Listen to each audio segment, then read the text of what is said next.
Broadcasting live from downtown Canton, Ohio since 1925. WHBC-AM Canton, a Digity property.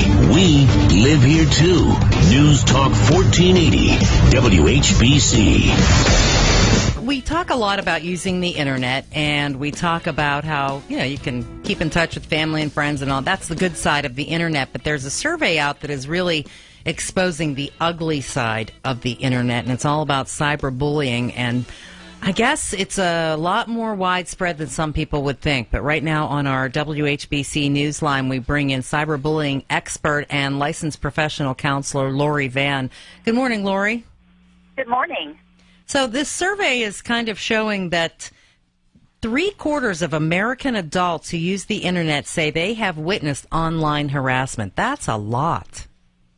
It is. It's really quite startling that it's that prevalent for adults. But then again, if you think about so many young people, so many teenagers are victims to cyberbullying, I guess it really shouldn't be that much of a surprise. What's more upsetting is how few people actually do something about it. Well, I think we're wondering sometimes what the definition is, because there's so many. It's a very wide open definition. I mean, an article here talked about Jennifer Lawrence. She had nude photos stolen and posted online recently. Is that also considered cyberbullying? I think that it could be, because she had those pictures that were private, that were for her use or whomever she wanted to give them to. So obviously someone committed a crime by hacking into her account again, but then posting embarrassing pictures, inappropriate pictures on social media is a form of cyberbullying. And actually for teenagers, I saw this one stat that at least 11% of teens had embarrassing pictures taken without their knowledge, and then they're placed on social media for the sole purpose of embarrassing that person. Yeah, I guess that takes this. You have a lot of private photos that you've taken that's always been kind of embarrassing. But we take hundreds of photos of ourselves in radio, and if Pam takes a picture of her scrunching her nose and I take it and post it up there, that's almost a form of cyberbullying, isn't it?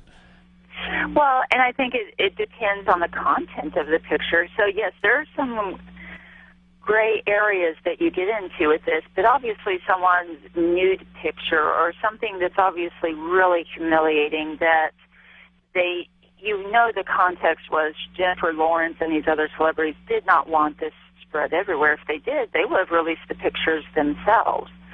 So you get into what is the content of the picture, and she obviously knew she took her own picture, but then there are other people that they could be walking in a mall, or you have cases where they're in the dressing room and people snap a shot without their knowledge. Yeah, but what in the world can you do about that? Unfortunately, you're real limited because cameras are everywhere. Mm-hmm. And that's where a lot of people have ended up being victimized, and they didn't know it until maybe quite a while down the road, and someone said, "Hey, I saw your picture on this site. Did you know about that?" And they're appalled because they had no knowledge that someone had taken that picture of them. Yeah, and your recourse is very limited, I would imagine, as an individual. How do you get to that photo, get it taken down, if at all? Precisely, because once something's on the internet, it really is so difficult to ever get it back because you don't know how many sites it's been posted to. And that's a lesson parents can really share with teenagers, is that even if you take the picture off of your web page, you don't know how many people have already photocopied it and saved it to their hard drive or forwarded it to other sites and blogs, etc. And who's the bigger victim, men or women? For the physical threats, men are actually more victimized on that end.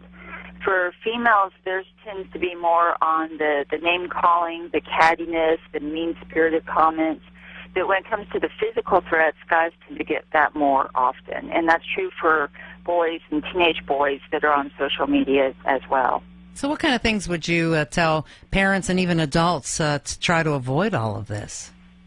Well, one, we know that cyberbullying is rampant amongst teenagers. I mean, the stats are just out there on that. So if you have a a child or teenager, minor in your house, first I think it's about education.